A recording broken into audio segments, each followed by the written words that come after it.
Okay, तो हम लोग अब ग्लूकोज की प्रिपरेशन देख लेते हैं जल्दी से।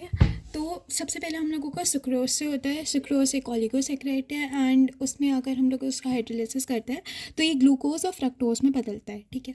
और ग्लूकोज और फ्रक्टोज हम लोग ऐसे भी कह सकते हैं कि ग्लूकोज और फ्रक्टोज को कंबाइन किया जाए तो उससे सुक्रोज बनता है।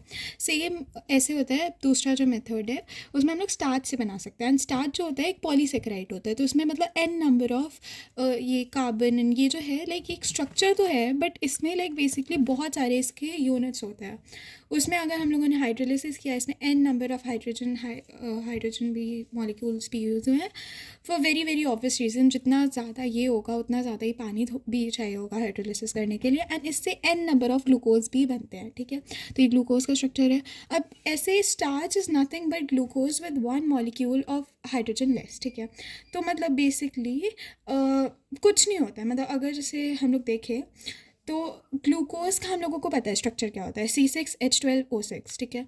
ग्लूकोज का सबको स्ट्रक्चर पता होता है। एंड जो स्टार्च होता है वो उसी में मतलब अगर हम लोग दो हाइड्रोजन एंड एक ऑक्सीजन कम कर दे तो वो उसका स्ट्रक्चर दे देता है। मतलब बेसिकली एक H2 हटा देंगे तो हम लोगों को मिल जाएगा। मतलब C6H12 होता है तो H10O5, ठीक है। ये हो गया हमारा ग्लूकोज का स्ट्रक्चर प्रिपरेशन। अब आते हैं स्ट्रक्चर पे बात करते हैं। तो ग्लूकोज के स्ट्रक्चर ये सबसे इंपॉर्टेंट पार्ट है इस चैप्टर का। तो ग्लूकोज का स्ट्रक्चर हम लोगों ने अभी पता किया था, ठीक है। यहाँ पे हम लोगों ने जब डेफिनेशन देखी थी तो हम लोगों को पता था कि इसमें एल्डिहाइड या कीटोन प्रेजेंट होता है। तो वही यहाँ पे CHO लगा हुआ है विच इज़ एल्डिहाइड, ठीक है। उसके बाद यहाँ पे कार्बन, यहाँ पे कार्बन, यहाँ पे कार्बन, यहाँ पे कार्बन। तो यहाँ पे टोटल इस वाले एरिया में 4 कार्बन होते हैं, नीचे होता है एक कार्बन, ऊपर होता है एक कार्बन। टोटल 6 कार्बन है यहाँ पे, C6, ठीक है। तो अब हम अगर ओरिएंटेशन देखें ऑफ OH एंड H, तो अगर हम लोग उसमें देखेंगे हाइड्रोजन के उसमें देखेंगे तो यहाँ पे OH है, ठीक है। यहाँ पे H है, ठीक है। इसको मैं थोड़ा अच्छे से एक्सप्लेन कर पाऊँगी अगर आप स्ट्रक्चर ढंग से देखें तो ये वाला जो है सेम है थर्ड, सेम है फोर्थ, ठीक है। बट सेकेंड वाला जो है वो डिफरेंट है। यहाँ पे OH है वो इस तरफ है, इसका ओरिएंटेशन डिफरेंट है, ठीक है।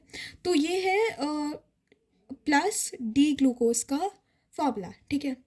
अगर हम लोग इस वाले स्ट्रक्चर, ठीक है, अगर हम इधर देखें तो यहाँ पे यहाँ तक का स्ट्रक्चर तो सेम ही है, ठीक है। बट यहाँ पे लास्ट वाला जो है उसको चेंज कर दिया गया, उसको भी चेंज किया गया। तो ये एल ग्लूकोज का स्ट्रक्चर है, ठीक है।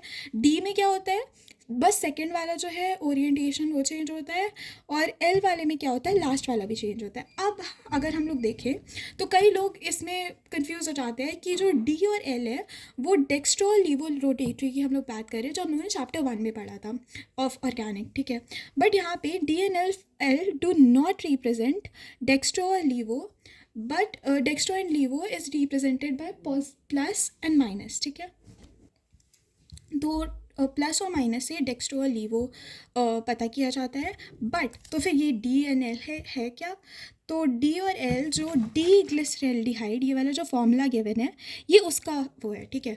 तो डी ग्लिसरैल्डिहाइड का अगर हम लोग फॉर्मूला देखें तो यहाँ पे OH है, यहाँ पे H है, तो ये डी के लिए है। वहीं पे अगर एल के लिए होगा तो ये OH का जो रिप्रेजेंटेशन है उल्टा हो जाएगा, ठीक है, for very very obvious reasons, ठीक है।